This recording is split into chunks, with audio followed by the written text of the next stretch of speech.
इस वक्त जहां पर मैं आपको खड़ा दिखाई पड़ रहा हूं, ये एक बिल्डिंग है। बताया जा रहा है कि 4-5 बिल्डिंग्स के बीच में वो बॉम्ब जो मिसाइल गिरा है और उसके बाद ये कई सारी बिल्डिंग्स आपको दिख रहा है प्रभावित हुई हैं। जहां पर मैं खड़ा हूं, ये बिल्डिंग जो आप मेरे पीछे पूरी देख रहे हैं, ये आपको बताएगी कि किस तरीके का इम्पैक्ट था। यहाँ पर डायरेक्ट जो है वो इम्पैक्ट नहीं हुआ है, यानी कि मिसाइल जो है वो इस बिल्डिंग में आके नहीं गिरा है, इससे कुछ दूरी पे गिरा है, लेकिन उसके आसपास यहाँ पर जो पूरे रिहायशी इलाके में किस तरीके का नुकसान हुआ है वो आपको इस वक्त दिखाई पड़ रहा है। ये पूरी की पूरी बिल्डिंग में आपको टूटी हुई ये लोगों के घर हैं। यहाँ पर आपको दिखाई पड़ेंगे कि अंदर तक किस तरीके से यहाँ पर नुकसान हुआ है। सारी खिड़कियाँ और बैल्कनीज जो हैं वो बिल्कुल टूटी हुई नजर आ रही हैं। ये करीब 1 2 3 4 5 6 7 8 9 10 11 12 मंजिली बिल्डिंग है और इस 12 मंजिली बिल्डिंग में पूरे यहाँ पर अगर मैं देखूं तो हर फ्लोर पर आपको यहाँ पर नुकसान जो है वो हुआ नजर आएगा। साथ ही साथ यहाँ पर जो लोग हैं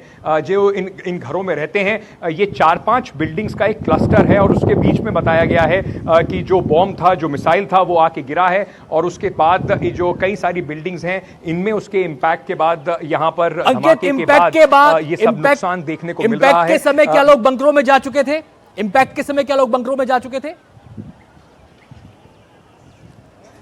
जी, इम्पैक्ट के समय अक्सर ऐसा ही होता है जब सायरन बजते हैं उससे पहले जैसे ही जो रडार्स हैं वो पिकअप करते हैं कहीं पर भी किसी तरीके की कोई हलचल, तो वो हलचल पिकअप करने के बाद जो रडार्स हैं वो एक्टिव हो जाते हैं और लोगों को बताया जाता है कि वो सेफ रूम्स में चले जाएं।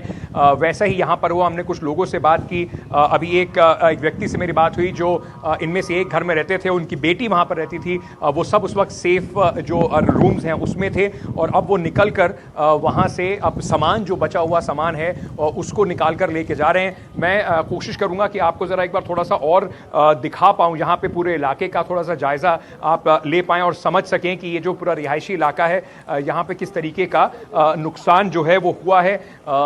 यहाँ पर हम थोड़ा सा और आगे चलते हैं और आपको मैं यहाँ पर थोड़ा सा आगे जाके दिखाऊंगा कि एक दूसरी बिल्डिंग भी जो है, ये इस पूरे जो आप पैच देख रहे हैं इसके आसपास तमाम बिल्डिंग्स हैं। उनमें से एक बिल्डिंग से जहाँ से मैंने शुरू किया था वहाँ पर नुकसान आपको दिखाई पड़ेगा और उसके बाद मैं आपको दिखाना चाहता हूं कि ये जो एक और इमारत जो आपको यहां दिखाई पड़ रही है, वो घर जो हैं वो बिल्कुल यहां पर आपको दिखाई पड़ेगा कि किस तरीके से का नुकसान वहां पर हुआ है।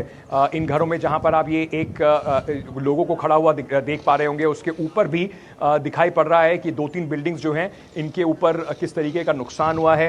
ये एक पार्क है और इस पार्क के इलाके में भी जो शीशा है वो पूरी तरह से बिखरा हुआ यहाँ पर लोगों को नज़र आ रहा है। उसके बाद जिस तरीके का रिस्पॉन्स रहा है, सिक्योरिटी फोर्सेस और बाकी लोग यहाँ पर पहुँचे हैं और यहाँ पर एक टेंट लगाया गया है उन लोगों के लिए जिनके घरों को नुकसान पहुँचा है, उन्हें राहत देने के लिए और उनकी मदद यहाँ पर करने के लिए। मैं आपको दिखाता हूँ वो बिल्कुल इन बिल्डिंग्स के सामने ये जो आप देख रहे हैं, यहाँ पर जो लोग हैं ये अक्सर वही लोग हैं जो इस पूरे हमले में प्रभावित हुए हैं, जिनके घर प्रभावित हुए हैं। 11 लोग कुल मिलाकर इसमें जो नया सुबह जो हमला हुआ था उसमें 11 लोग जो हैं वो इंजर्ड हैं।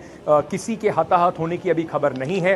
आप देख रहे होंगे यहाँ पर कुछ लोग बैठे हुए हैं अपना सामान और अपने पेट्स को लेकर। इनके घरों पर नुकसान पहुँचा है और इस वक्त ये जो सिक्योरिटी फोर्सेस हैं और जो इमरजेंसी सर्विसेज के लोग हैं वो यहाँ पर उनको राहत प्रदान करते हुए आपको नजर आ रहे हैं।